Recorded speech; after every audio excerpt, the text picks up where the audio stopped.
வாசக தோழமைகளுக்கு வணக்கம். வீரயுக நாயகன் வேள்பாரி. அத்தியாயம் 77. மறுநாள் பொழுது விடிந்தது. நக்கவாரத்தீவில் இருந்து கொண்டு வரப்பட்டவர்கள் ஆயமலையின் உச்சியில் இருந்து இருக்கன் குன்றையே பார்த்தபடி இருந்தனர். கடந்த சில நாட்களாக குன்றின் மேற்குகையை சுற்றியே தோகை நாய்கள் ஊளையிட்டுக் கொண்டிருந்தன. நேற்று நள்ளிரவுக்கு பிறகு ஊளை சத்தம் சற்றே அதிகமாகியது. ஆனால் அதிகாலை தொடங்கி இப்போது வரை அந்த சத்தம் பிரிந்து காடெங்கும் பரவிக்கொண்டிருக்கிறது. தீவு மனிதர்கள் குழம்பி போயிருந்தனர். செய்தி உதயஞ்சேரலுக்கு சொல்லப்பட்டவுடன் அவனும் அமைச்சன் நாகரையரும் ஆயமலைக்கு மேலேறி வந்தனர். குழப்பத்தில் நின்றிருந்த தீவு மனிதர்களிடம் என்ன நிலைமை என்று கேட்டான் அமைச்சன். எதிரிகள் தோகை நாய்களை ஏதோ செய்துவிட்டார்கள். அவை அனைத்தும் காடுகளுக்குள் சிதறி ஓடிக்கொண்டிருக்கின்றன. அவற்றை விட கொடிய வேட்டை விலங்கு ஒன்றை ஏவிவிட்டுள்ளனர். அதனால்தான் அவை இப்படி சிதறி ஓடுகின்றன. இனி அவற்றால் பலன் கிடைக்கும் என நாம் எதிர்பார்க்க முடியாது. பதில் கேட்டு உதயஞ்சேரல் உறைந்து நின்றான். அப்படியென்றால் எதிரிகள் குகைக்குள் இருக்கும் குதிரைகளை வெளியில் கொண்டு வந்து விடுவார்களா? முழு வேகத்தோடு அவர்களின் தாக்குதல் தொடங்கிவிடுமா? தீவு மனிதர்கள் மறுமொழியின்றி நின்றனர். வெகல்மாறன் பரம்புக்குள் நுழைந்து ஒரு வார காலமாகிவிட்டது. நமது திட்டப்படி வலதுபுற கணவாயின் வழியாக துடும்பனின் தலைமையிலான படை வந்து சேரும் என்ற நம்பிக்கையில் போய்க் கொண்டிருக்கிறான். நாகரையனின் வார்த்தை காதில் விழுந்து கொண்டிருந்தது. ஆனால் அதனை கவனிக்கும் நிலையில் உதயஞ்சேரல் இல்லை. பரம்பின் உட்காடுகளுக்குள் தனித்து விடப்பட்ட எகல்மாடனின் படை என்னவாகப் போகிறது என்பது அவனின் மனக்கண்ணில் தெரிந்து கொண்டிருந்தது. 2ஆம் நாள் மாலை நேரம் நெருங்கிய பொழுது குளம் நோக்கி நகர்ந்து கொண்டிருந்தது சோழனின் யானைப்படை. அதன் தளபதி அரிஞ்சயன் அளவற்ற மகிழ்வில் இருந்தான். வட்டாற்றில் திரும்பியதில் இருந்து யானைகளுக்கு போதுமான நீர் கிடைக்கவில்லை. நிலைமையை எப்படி சமாளிக்கப் போகிறோம் என தெரியாமல் திணறிக் கொண்டிருந்த பொழுதுதான் குளம் இருப்பது பற்றிய செய்தி வந்தது. அதன் பிறகு நெடுங்காடர்கள் தளபதி சிவியன் நேரில் போய் பார்த்தான். குளத்து நீரில் நஞ்சு ஏதும் இல்லை என்று உறுதிப்படுத்திய பிறகுதான் அதை நோக்கி யானைகளை செலுத்த அரிஞ்சயன் அனுமதியளித்தான். இந்த படையெடுப்பே யானைப்படையை மையப்படுத்தியதுதான். அடர் காடுகளில் காட்டு மனிதர்களை எதிர்கொள்ள யானைப்படையை மையப்படுத்திய போர் உத்திதான் வெற்றியை தேடித்தரும். அதுவும் அரிஞ்சயன் போன்ற அனுபவமேறியவர்களின் கீழ் இயங்கும் யானைப்படை வெற்றியை எளிதில் ஈட்டும். சோழர்களின் படைத்தொகுப்பில் இருந்த மொத்த யானைகளில் சரிபாதிக்கும் குறைவான யானைகளைத்தான் இந்த படையெடுப்புக்கு தேர்வு செய்தான் அரிஞ்சயன். சிறந்த போர் யானை தந்தங்களை கொண்டு 14 முறைகளில் தாக்கும் பயிற்சியை பெற்றிருக்கும். முகத்துக்கு நேராக தந்தத்தை குத்திச் செருகுவது, குறுக்காக கொடுத்து குத்தி தூக்குவது, இரு பக்கங்களிலும் இரு தந்தங்களாலும் குத்துவது, எதிர் யானையின் தந்துவட்ட உதடு நோக்கி குத்துவது, பக்கவாட்டில் சாய்த்து குத்துவது, பக்கங்களில் நேராக குத்துவது, கண்ணிமைக்கும் நேரத்தில் துதிக்கையின் நடுவில் குத்தி தூக்குவது, எதிர் யானையின் தலையை குறுக்கே பிடித்து ஒரு தந்தத்தால் குத்துவது, கோபத்தோடு எதிர் யானையின் திட்டானியில் அழுத்தி தந்தத்தை செருகுவது, உடலை பின் சுற்றி பின்பாய்ந்து குத்துவது ஆகியன உள்ளிட்ட 14 வகையான தந்த தாக்குதலில் தேர்ந்த யானைகளை மட்டுமே இந்த படையெடுப்பில் பங்கேற்க செய்தான் அரிஞ்சயன். அவ்வளவு சிறந்த போர் பயிற்சியுடைய யானைகளை கொடும் வெக்கையில் போதிய நீரின்றி தொடர்ந்து நடக்க வைத்துக் கொண்டிருக்கிறோம் என்று கவலை கொண்டிருந்தவன் குளம் கண்டு கவலை நீங்கினான். முதலில் 5 வகைமையர்களின் தலைமைகளில் உள்ள 50 யானைகளை நீர் அருந்த அனுப்பினான். நீர் உறிஞ்சும் ஓசையிலேயே அவற்றின் தாக்கத்தை அறிய முடிந்தது. அதே போன்ற 5 வகைமையரின் தலைமையில் குளம் நோக்கி 50 யானைகளாக அனுப்பினான் அரிஞ்சயன். பொழுது மங்கி இருள் கூடும் வரை யானைகள் அணிவகுத்து போய் நீர் அருந்தி திரும்பிக் கொண்டிருந்தன. ஏற்கனவே வகுக்கப்பட்ட ஒழுங்கின் அடிப்படையில் அவை வட்டாற்றில் நிலை கொண்டன. 4 காத தொலைவுக்கு நீண்டு கிடக்கும் இந்த பெரும் படையின் இரு பக்கங்களும் மலைக்கு மேல் பரம்ப வீரர்கள் தாக்குதலுக்கு ஆயத்த நிலையில் இருந்தனர். பரம்பின் வடதிசை ஊர்கள் 67 இருந்தும் வீரர்கள் திரட்டப்பட்டு விட்டனர். அவர்களுக்கான ஆயுதங்களும் வந்து சேர்ந்து விட்டன. ஆற்றின் இரு புறங்களும் சரியான இடைவெளியில் தாக்குதலுக்கான துல்லியமான உத்தி வகுக்கப்பட்டிருந்தது. இவ்வளவு பெரும் தாக்குதலை இதுவரை பரம்பு மக்கள் நடத்தியது இல்லை. இரவாதன் இந்த நாளுக்காகத்தான் காத்திருந்தான். பாரியின் உத்தரவு கிடைத்த கணம் வட்டாற்றில் பெருக்கெடுக்கப் போகும் குருதி வெள்ளத்தை காண துடித்துக் கொண்டிருந்தான். பிட்டனின் குழப்பம் இந்த கணம் வரை நீங்கவில்லை. சோழப்படையின் கரையோர பகுதிகளில் நிற்பவர்கள் நெடுங்காலர்கள் என்பது பாரிக்கும் பிட்டனுக்கும் மட்டுமே தெரியும். நாம் எரியும் அம்பும் ஈட்டியும் சரிபாதிதான் அவர்களை கடந்து போய் தாக்கக்கூடியதாக இருக்கும். அப்படி இருந்தும் தாக்குதலுக்கு பாரி ஆயத்தமாகியுள்ளான் என்றால் தெளிவான உத்தியை வகுத்துவிட்டான் என பொருள். அந்த உத்தி குலத்தோடு தொடர்புடையதாக இருக்கிறது. என்ன அது என்று விடை தெரியாத கேள்வியோடு உத்தரவுக்காக காத்து நின்றான் பிட்டன். ஆற்றின் இரு கரைகளிலும் உள்ள மரங்கள் தம்முடைய கிளைகளில் எண்ணிலடங்கா வீரர்களை சுமந்தபடி சிலிர்த்து நின்றன. 6வது முறை 5 வகைமையரின் தலைமையில் 50 யானைகளை அனுப்பிய பொழுது குளத்து நீர் ஏறக்குறைய வற்றி தரை தொட்டு கிடந்தது. ஆனாலும் யானைகளின் துதிக்கைகள் உறிஞ்சி எடுத்தன. எல்லா யானைகளும் நீர் அருந்தி முடிக்கும் வரை அரிஞ்சயன் குளக்கரையிலேயே நின்றிருந்தான். கடைசி வரிசையில் வந்த யானைகளும் குளம் விட்டு அகன்றன. அரிஞ்சயன் அளவற்ற மகிழ்வடைந்தான். இனி சிக்கலேதும் இருக்காது, சமாளித்து விட முடியும் என்ற நம்பிக்கை உறுதியானவுடன் அதை வேந்தனிடம் தெரிவிக்க குதிரையில் விரைந்தான். படை அணிவகுப்பில் யானைப்படையை கடந்து காலாட்படை தொடங்கும் இடத்தில் செங்கணச்சோழனுக்கான கூடாரம் அமைக்கப்பட்டிருந்தது. ஆற்றின் நடுவில் அமைக்கப்பட்டிருந்த அந்த கூடாரத்தை கவச வீரர்கள் காத்து நின்றனர். உள்ளே வேந்தனுக்கு உணவு பரிமாறப்பட்டுக் கொண்டிருந்தது. கூடாரம் வந்த அரிஞ்சயன் உணவு முடியட்டும் என காத்து நின்றான். அணிவரிசையின் முன்புறம் நின்றிருந்த யானைகளிடமிருந்து சற்றே வேறுபட்ட ஒலி எழுவதைப் போல அவனுக்கு தோன்றியது. போதுமான அளவு நீர் குடித்த தெளிச்சியில் எழுப்பப்படும் ஒலி இது என எண்ணியபடி வேந்தனுக்காக காத்திருந்தான். இதைவிட பேரொளி கொண்ட யானை பிளிரலை எதிர்பார்த்து மலையின் மேல் காத்திருந்தான் பாரி. அவனைச் சுற்றி நின்றிருந்த 12 வீரர்களும் அவன் சொல்லப் போகும் உத்தரவை பிட்டனின் தலைமையிலான இடதுபுறப்படைக்கும் இரவாதனின் தலைமையிலான வலதுபுறப்படைக்கும் தெரிவிக்க காத்து கொண்டிருந்தனர். நிலவற்ற வானில் இருள் அப்பிக் கிடக்கும் இந்த பொழுதில் ஒளியின் மூலம் மட்டுமே ஆற்றின் எதிர் திசையில் இருக்கும் இரவாதனுக்கு மறைகுறிப்பை கடத்த முடியும். பிட்டனும் பாரியும் ஒரே திசையில்தான் மேலும் கீழும் நிற்கின்றனர். எனவே இவர்களுக்கு ஓசையின் மூலம் மறைகுறிப்பை கடத்திவிடலாம். எல்லா ஏற்பாடுகளும் ஆயத்த நிலையில் இருந்தன. பாரியோ வட்டாட்டில் நிறுத்தப்பட்டிருக்கும் யானைப்படையின் பிளிரல் ஓசையை எதிர்பார்த்து காத்திருந்தான். இவ்வளவு சிறந்த ஒரு வாய்ப்பு கிடைக்கும் என பாரி எதிர்பார்க்கவில்லை. இன்னும் சில நாட்பயணத்துக்கு பிறகுதான் அவன் தாக்குதலுக்கு திட்டமிட்டிருந்தான். சிறுகானத்தை கடந்து உப்பரைக்கு போகும் வழி மிக குறுகிய கணவாய் அமைப்பை கொண்டது. அந்த இடம் நெடுங்காடர்களால் தடுப்பரணையோ வலைப்பின்னலையோ உருவாக்க முடியாது. முழுமையான பாறை பிளவு அது. பிளவின் மேலிருந்து தாக்குதல் தொடுத்தால் படையின் முன்புற அணியை மிக குறுகிய நேரத்தில் முழுமுற்றாக அழிக்க முடியும். எதிர்பாராத அந்த தாக்குதல் அவர்களின் கட்டுக்கோப்பை எளிதில் சிதறடிக்கலாம். நெடுங்காடர்களுக்குத்தான் காடு பற்றிய அச்சம் இருக்காது. ஆனால் சோழர் படையினர் அனைவருக்கும் காட்டில் பார்க்கும் ஒவ்வொரு காட்சியும் அச்சத்தை உருவாக்கும். எங்கெங்கும் இருந்து மேலெழும்பும் அம்புகளாலும் ஓசைகளாலும் முழக்கங்களாலும் அவர்களின் உறுதியை முற்றிலுமாக சிதைக்கலாம். அதன் பிறகு பரம்பு வீரர்கள் சூறையாடலை தொடங்கலாம் என்றுதான் திட்டமிட்டிருந்தான் பாரி. ஆனால் பிட்டன் நீர்வற்றா குளம் ஒன்று இருப்பதை பற்றி செய்தியை சொன்னவுடன் தனது திட்டத்தை மாற்றிக்கொண்டான். நீர்ப்பசை இருக்கும் பாறை பிளவுகளிலும் மரச்செதில்களிலும் சங்கு அட்டைகள் இருக்கும். மற்ற அட்டைப்பூச்சிகளுக்கு குருதியை உறிஞ்சும் வாய்ப்பகுதி ஒன்றுதான் உண்டு. ஆனால் சங்கு அட்டைப்பூச்சி விரிசங்கு வடிவிலானது. அதன் எல்லா முனைகளிலும் குருதி உறிஞ்சும் வாய்கள் உண்டு. மிக அரிதான உயிரினமான இது மறையாற்றின் பகுதிகளில் உள்ள மர இடுக்குகளிலும் பாறை இடுக்குகளிலும் அதிகம் இருக்கும். அதனாலேயே மக்கள் அந்த காட்டுக்குள் போக மாட்டார்கள். ஆனால் இப்பொழுது சங்கு அட்டைகள் தான் மிக அதிகமாக தேவைப்பட்டன. குளம் பற்றிய செய்தியை அறிந்தவுடன் மறையாற்றின் பகுதியில் இருக்கும் சங்கு அட்டையை சேகரிக்க கட்டையர்களுக்கு கமுக்கமாக உத்தரவிட்டான் பாரி. 6 ஊர் கட்டையர்களும் மறையாற்றின் அடர் காட்டுக்குள் இறங்கினர்.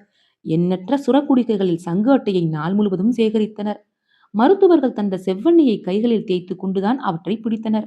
அப்படியும் பிடித்தவர்களின் கைகள் எங்கும் குருதி கொட்டியபடியே இருந்தது. அன்று இரவே குடுவையில் இருந்த சங்கு அட்டைகள் முழுவதையும் அந்த குளத்துக்கு போய் சேர்த்தனர். குளம் முழுக்க எல்லா பகுதிகளிலும் பரவுமாறு சங்கு அட்டைகளை கொட்டிவிட்டு சுரை குடுக்கையை எடுத்து வந்து விட்டனர். சங்கு அட்டைகள் நீரின் அடிவார பாறைகளிலும் மண்ணோடும் நீர் மீது மிதக்கும் செத்தைகளிலும் அப்பி கிடந்தன. சோழர்களின் தூசிப்படை மருத்துவர்களும் குறுங்காடர்களும் குளத்து நீரில் நஞ்சு கலக்கப்பட்டுள்ளதா என சோதித்து பார்த்துவிட்டு நஞ்சு ஏதும் கலக்கவில்லை, யானைகள் நீர் அருந்தலாம் என்று கூறினர். அதைத் தொடர்ந்து யானைகள் குளத்தடிக்கு வந்து நீள் துதிக்கையால் நீரை உறிஞ்சின. நீரின் மேற்புறம் அடிவாரத்தில் இருந்த சங்கு அட்டைகள் உறிஞ்சப்படும் நீரின் ஊடே துதிக்கைக்குள் போய்விட்டன. முதலில் வந்து நீர் குடித்த யானைகளின் துதிக்கைக்குள் ஓரிரு அட்டைகள் தான் உள்ளே போயின. அடுத்தடுத்து யானைகள் வந்து நீரை உறிஞ்சியதும் அடிவாரத்தில் ஒட்டி கிடந்த அட்டைகள் கணக்கில்லாத எண்ணிக்கையில் துதிக்கைகளுக்குள் போயின. உள்ளே போய் துதிக்கையின் சதைக்குள் ஒட்டிய சங்கு அட்டைகள் குருதியை உறிஞ்சத் தொடங்கிய பொழுதுதான் விளைவு வெளிப்படத் தொடங்கியது. கூடாரத்துக்குள் உணவு உண்டு முடித்த செங்கணச்சோழனிடம் யானைகள் அனைத்தும் நன்றாக நீர் அருந்திவிட்டன, இனி நமக்கு கவலை வேண்டாம் என்று அரிஞ்சயன் சொல்லிக் கொண்டிருந்த பொழுது யானைகளின் பிளிரல் தொடங்கியது. ஒன்று மாற்றி ஒன்றாக இருளின் திசைக்குள் இருந்து பிளிரல் ஓசை மேலேறி வந்தது. அரிஞ்சயன் கூடாரத்துக்குள் இருந்து வேகமாக வெளியில் வந்தான். ஒவ்வொரு சங்கு அட்டைக்கும் 6 முனைகளில் 6 வாய்ப்பகுதிகள் உண்டு. ஆறும் ஒரு சேர குருதியை உறிஞ்சும் பொழுது அந்த இடத்திலே சதையை பீத்து கொண்டு வருவது போல இருந்தது. அதுவும் துதிக்கைக்குள் இந்த குடைச்சல் தொடங்கியதும் யானைகள் தலையை மறுத்து மறுத்து ஆட்டி துதிக்கையை எங்கும் அங்குமாக வீசி சுழற்றின. சிறு சிறு சலசலப்புகள் யானைப்படைக்குள் உருவாகத் தொடங்கிய பொழுது பாகன்கள் எல்லோரும் யானைகளை அமைதிப்படுத்தி நின்ற நிலையில் இருந்து உட்காரும் நிலைக்கு அமர்த்தி வைக்க முயன்றனர். அப்பொழுதுதான் இடது மூலையில் இருந்த யானை ஒன்று பெரும் பிளிரலோடு துதிக்கையை தூக்கி இரு பக்கங்களிலும் அடித்தது. பக்கத்தில் இருந்த யானைகள் மிரண்டு விலகின. உடனே அதன் பாகன் அதன் அருகே சென்று அதை அடக்க முற்பட்ட பொழுது சற்றும் எதிர்பாராமல் சுழற்றி வீசப்பட்டான். யானைகளுக்கு என்ன நடக்கிறது என்ற கவனம் சில கணம்தான் இருந்தது. அதற்குள் பிளிரின் ஓசை அங்கும் இங்குமாக பல இடங்களில் மேலெழுந்தது. யாருக்கும் எதுவும் புரியவில்லை. பாகன்கள் எல்லோரும் யானைகளின் மீது ஏறி அவற்றை கட்டுப்படுத்த முயன்று கொண்டிருந்தனர். அங்குசத்தால் அடித்தும் தலையில் ஊன்றி குத்தியும் மத்தகத்தில் வைத்து இழுத்தும் நிலைமையை கட்டுக்குள் கொண்டு வர முயன்றனர். ஆனால் அவையெல்லாம் சிறிது நேரம்தான் நடந்தன.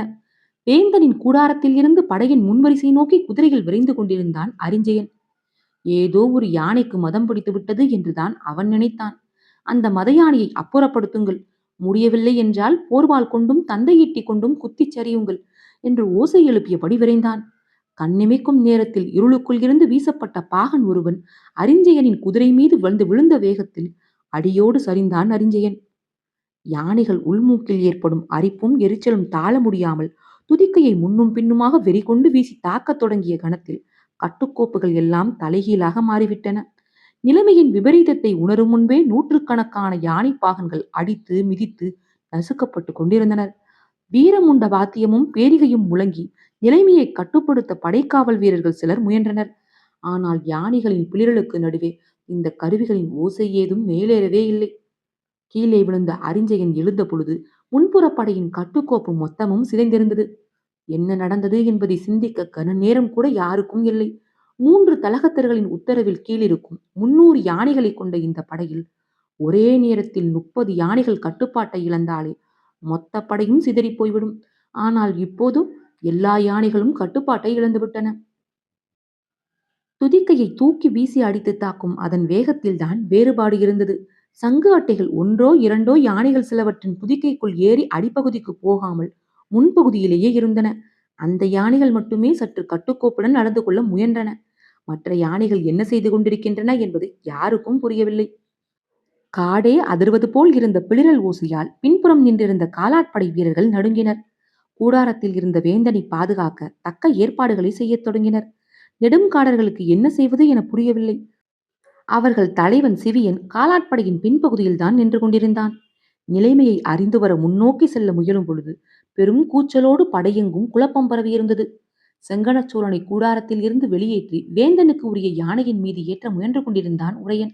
அப்போது அந்த இடத்துக்கு வந்த காலாட்படை தளபதி கீழடிவானவன் வேந்தனை யானையின் மீதேற்றி பின்புறம் கொண்டு செல்வதை ஏற்கவில்லை.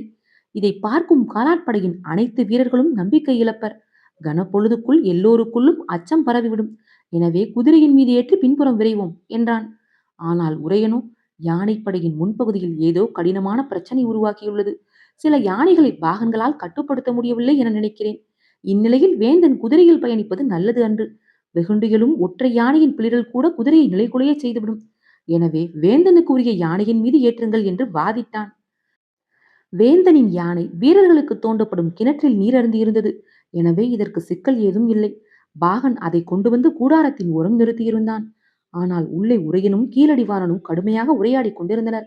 அந்த உரையாடல்கள் அருகில் இருந்தவர் கூட கேட்க முடியாத நிலையில் பிளிரலின் ஓசை பன்மடங்கு பெருகிக் கொண்டிருந்தது. படையின் முன்வரிசையில் இருந்த யானைகள் பாகன்களை சுழற்றி எறிந்தபடி வட்டாற்றின் முன்புறம் நோக்கி ஓடத் தொடங்கின. இந்த கணத்துக்காகவே காத்திருந்த பாரி தனது உத்தரவை பிறப்பித்தான். குளக்கரையெங்கும் பதுங்கியிருந்த பரம்பு வீரர்கள் ஆற்றின் முன்பகுதியை நோக்கி எரியம்புகளை வீசத் தொடங்கினர். இருளை கிழித்தபடி ஆற்றின் இரு திசைகளில் இருந்தும் மணலுக்குள் எரியம்புகள் வந்து செருகின. முன்புறமாக ஓடத் தொடங்கிய யானைகள் நெருப்பு மலை போல் விடாது பொழியும் எரியம்புகளைக் கண்டு வந்த திசை நோக்கி பின்புறமாக திரும்பின. பிளிரலும் அலறலும் இருளை உலுக்கின. வெறி கொண்ட யானைகள் வட்டாற்றில் வந்த திசை நோக்கி திரும்பி முறுக்கியபடி மணல் நெளிய ஓடி வந்தன. யாராலும் எதுவும் செய்ய முடியவில்லை. வெறி கொண்டு முன்னேறும் யானைகளால் மொத்த யானைப்படையும் சிதறத் தொடங்கியது. ஆவேசம் கொண்ட யானைகள் பின்னிலையில் நின்ற காலாட்படைக்குள் புகுந்தன. அதகளம் தொடங்கியது. சங்கு அட்டைகள் உச்சி மூக்கில் குருதியை உறிஞ்சிய ஒவ்வொரு முறையும் துதிக்கையை 1000 முறை சுழற்றி அடித்தன யானைகள். தந்தங்களின் கூர்முனை இரு பக்கங்களிலும் குத்தி கிழித்தன. இருள் எங்கும் பேரோலம் மேலெழுந்த பொழுது வட்டாற்றின் மணல் எங்கும் குருதி ஊற்றென பீச்சி அடிக்கத் தொடங்கியது. படைவீரர்கள் செய்வதறியாது எங்கும் சிதறினர். குடிநீருக்காக தோண்டப்பட்ட எண்ணற்ற கிணறுகளில் நூற்றுக்கணக்கானவர்களை மிதித்து புதைத்தபடி யானைகள் முன்னேறி கொண்டிருந்தன. படையின் கட்டுக்கோப்பு குலையும் கணத்தில் பேரழிவு தொடங்கும். ஆனால் இங்கு தொடங்கிய கணத்திலேயே பேரழிவு முடிவரும் நிலையை நெருங்கியது. யானைப்படை தளபதி அரிஞ்சயன் ஆற்று மணலுக்குள் ஆழ புதைந்து கொண்டிருந்தான். மணற்துகள்களைப் போல எலும்புகள் நெருங்கிக் கொண்டிருந்தன. இடைவெளியின்றி மிதித்து நகர்ந்தன எண்ணிலா யானைகள். தலைமை தளபதி உரையின் எது செய்தாவது காலாட்படையின் ஒரு பகுதி வீரர்களையாவது காக்க முடியுமா என சிந்திக்கும் பொழுது எல்லாம் கைமீறி போயிருந்தன. படை வீரர்களோ யானைகளோ ஆற்றின் கரைகளில் எங்கெல்லாம் மேலாறுகிறார்களோ அங்கெல்லாம் எரியம்புகள் பாய்ந்து கீழிறங்கின. நெருப்பின் பொறிப்பட்ட கணத்தில் கரையோர செடிகள் பற்றி எரிந்தன. மேலேறிய யானைகள் வெக்கை தாக்கிய வேகத்தில் பிளிரியபடி சிக்கியவர்களையெல்லாம் அடித்து நசுக்கிக் கொண்டு மீண்டும் ஆற்றுக்குள் ஓடின. பற்றிய நெருப்பு காட்டுக்குள் பரவாமல் தகுந்த முன்னெச்சரிக்கையோடு பரம்பு வீரர்கள் செயல்பட்டுக் கொண்டிருந்தனர். அவர்கள் ஒற்றை அம்பை கூட சோழப்படையின் வீரர்களை நோக்கி எய்யவில்லை. பிளிரியபடி மேலேறும் யானைப்படையை ஆற்றை நோக்கி கீழிறக்கும் வேலையை மட்டுமே அவர்கள் செய்தனர். எந்த ஆற்றை பாலிநகருக்கான வழியாக செங்கணச் சோழன் தீர்மானித்து முன்னகர்ந்தானோ அதே ஆற்றை மரணத்தின் பெரும் பாதையாக மாற்றினான் பாரி. எதிரிகள் நிலை கொண்டிருந்த 4 காத தொலைவுக்கும் மலைக்கு மேல் தகுந்த இடைவெளியில் பரம்பு வீரர்கள் நிலை கொண்டிருந்ததால் எல்லாவற்றையும் துல்லியமாக செயல்படுத்தினர். இருளை நகர்த்தி செல்வதைப் போல வெறி கொண்ட யானை கூட்டத்தை கரையோடு கரையாக நகர்த்தி கொண்டிருந்தனர். வட்டார் எங்கும் பல்லாயிரக்கணக்கான வீரர்களை நசுக்கியபடி யானைகள் ஓடிக்கொண்டிருந்த அந்த நள்ளிரவின் பிற்பகுதியில் அழிவின் உச்சகட்டம் தொடங்கியது. முதல்நிலை படையினர் தாக்குதலுக்கு ஆளாகிவிட்டனர் என்ற செய்தி ஒரு நாள் இடைவெளியில் வந்து கொண்டிருந்த 2ஆம் நிலைப்படையின் தளபதிகளுக்கு எட்டியது. நெடுங்காடர்களின் தளபதி துணங்கன் துடித்து எழுந்தான். யானைப்படையின் தளபதி கச்சனும் காலாட்படையின் தளபதி ஆலிமார்பனும் வெகுண்டனர். தாக்கப்பட்டவர்களுக்கு உதவ உடனடியாக புறப்பட்டனர். இரவோடு இரவாக யானைகளை எவ்வளவு வேகமாக விரட்ட முடியுமோ அவ்வளவு வேகமாக விரட்டிச் சென்றனர். அவர்களைத் தொடர்ந்து காலாட்படையினரும் விரைந்து வந்தனர். போர் என்பது கட்டுக்கோப்பான தாக்குதல். அதன் வெற்றி தாக்கும் திறனில் மட்டுமன்று, அதன் ஒழுங்கமைப்பின் வடிவிலும் இருக்கிறது. வேந்தனின் படைகள் இந்த கருத்துக்கு நன்கு பழக்கப்படுத்தப்பட்டவை. ஆனால் அடர்காட்டுக்குள் முன்னிலைப்படை தாக்கப்பட்ட செய்தி தெரிந்த பிறகு விரைந்து சென்று சேர்வதுதான் முதல் வேலை. அதில் எவ்வளவு வேகத்தில் விரைய வேண்டுமோ அவ்வளவு வேகத்தில் விரைவதே முக்கியம் என உணர்ந்த ஆலிமார்பனும் கச்சனும் விரைந்து கொண்டிருந்தனர். துணங்கனோ நெடுங்காடர்களை திரட்டிய யானைகளை முந்திக் கொண்டு ஓடினான். பின்னிரவு சரிந்து கீழ்வானில் மெல்லிய ஒளிக்கீற்றுகள் மேலெழத் தொடங்கிய பொழுதுதான் வட்டாறு இதுவரை சந்தித்திராத பேரழிவை சந்திக்க ஆயத்தமானது. 2ஆம் நிலையில் இருந்த யானைப்படை கச்சனின் தலைமையில் விரைந்து முன்னேறி கொண்டிருந்த பொழுது யாரும் எதிர்பார்க்காத வகையில் எதிர் திசையில் இருந்து பிளறிக் கொண்டு வந்தது முதல்நிலை யானைப்படை. எந்த யானையின் மீதும் பாகன்கள் யாரும் இல்லை. வந்து கொண்டிருப்பது நமது படைதானா என்பதை கூட இருளுக்குள் தெளிவாக பார்க்க முடியவில்லை. தந்தத்தின் உள்மூக்குகள் துருவிக் கொண்டிருக்கும் குடைச்சல் தாங்க முடியாமல் துதிக்கையை சுருட்டி திருகி முறுக்கி வீசியபடி பிளிரிக் கொண்டு வந்த யானைகளை எதிர்நிலையில் சந்தித்தது கச்சனின் யானைப்படை. ஒரு யானையின் குருதி பல 100 வீரர்களின் குருதிக்கு சமம். தந்தங்களைக் கொண்டு 14 விதங்களில் தாக்குவதற்கு பயின்ற யானைகள் இருள் முடியும் கணத்தில் ஒன்றோடு ஒன்று நேர்கொண்டு மோதின. இதுவரை யாரும் கேள்விப்பட்டிராத பேரழிவு நிகழத் தொடங்கியது. உச்சிமண்டைக்குள் குருதியை உறிஞ்சி குடிக்கும் சங்கு அட்டைகளால் ஏற்படும் வேதனை தாங்காமல் துதிக்கை கொண்டு தமது தலையின் கும்பங்களையே நொறுக்குவது போல் அடிக்கும் யானைகள் எதிரில் சிக்கும் யானைகளை விட்டுவிடவா செய்யும்? மணிக்கட்டிலும் மார்பிலும் கமுக்கட்டையிலும் விழாப்புற மடிப்பிலும் வயிற்றிலும் குத்தி தள்ளப்பட்ட எண்ணிலடங்கா யானைகள் எழுப்பிய ஓலம் காட்டை உறையச் செய்தது. வட்டாற்று கொதிமணல் குடித்து முடியாத கரும் குருதி விழுந்து கிடந்த யானைகளுக்கு நடுவில் வீரர்களின் உடலை இழுத்து நகர்த்தியது. குருதி குடித்த வட்டாற்று மணற்பரப்பு மணிக்கற்களைப் போல ஒளி வீசியது. தோகை நாய்களை அழித்த பரம்பு வீரர்கள் காட்டை ஊடறுத்து குறுக்கு வழியில் குதிரைகளில் பறந்தனர். எகல்மாடன் தலைமையில் நடு காட்டுக்குள் ஊர்ந்து கொண்டிருந்த சேரப்படையை இரவில் நாற்புறமும் சூழ்ந்தனர். உள்ளங்கைக்குள் சிக்கிய இரையை அவர்களின் ஆசைக்கு ஏற்ப அடித்திழுக்கும் வேட்டை தொடங்கியது. பரம்பு வீரன் ஒவ்வொருவனும் எண்ணற்ற தோகை நாய்களாக உருமாறியிருந்தான். எந்த ஒரு தாக்குதலையும் இவ்வளவு கொடும் ஆவேசத்தோடு பரம்பு வீரர்கள் தொடங்கியது இல்லை. 20க்கும் மேற்பட்ட குதிரைகளை இழந்தவர்களின் வெறி வீசப்பட்ட ஒவ்வொரு அம்பிலும் இருந்தது. உள்ளங்கைக்குள் வைத்து கழுத்தை திருகி எடுப்பதைப் போல எதிரிகளின் படையை உயிரோடு திருகி எடுத்தனர். தாக்குதல் நடந்த காட்டில் குருதிப்படியாத இலை என்று எதுவும் இல்லை. முகத்தில் 3 அம்புகள் ஒரு சேர துளைத்த பொழுது அவன் மண்ணில் வீழ்ந்தான். ஆனாலும் அவன் செய்வதைப் போலவே தலையை வெட்டி எடுத்தான் தேக்கன். குருதி நாளங்கள் வெடிப்பதைப் போல கத்திக்கொண்டு துண்டித்த அவனது தலையை தூக்கி வீசினான் தேக்கன். நீள்வாய் நாய்களை நம்பி உள்ளே வந்த எகல் மாடலின் தலையை கவ்விச் செல்ல ஒரு தோகை நாய் கூட உயிருடன் இல்லை. அத்தியாயம் 77 நிறைவுற்றது. வீரயுக நாயகன் வேல்பாரி பாகம் 3 நிறைவுற்றது. இதுவரை கதை கேட்ட அனைவருக்கும் நன்றி. தங்களது மேலான கருத்துக்களை பதிவிடவும். இணைந்திருங்கள், இயைந்திருங்கள். காற்றோடும் உங்கள் காதுகளோடும் நான் எவி மகிழ.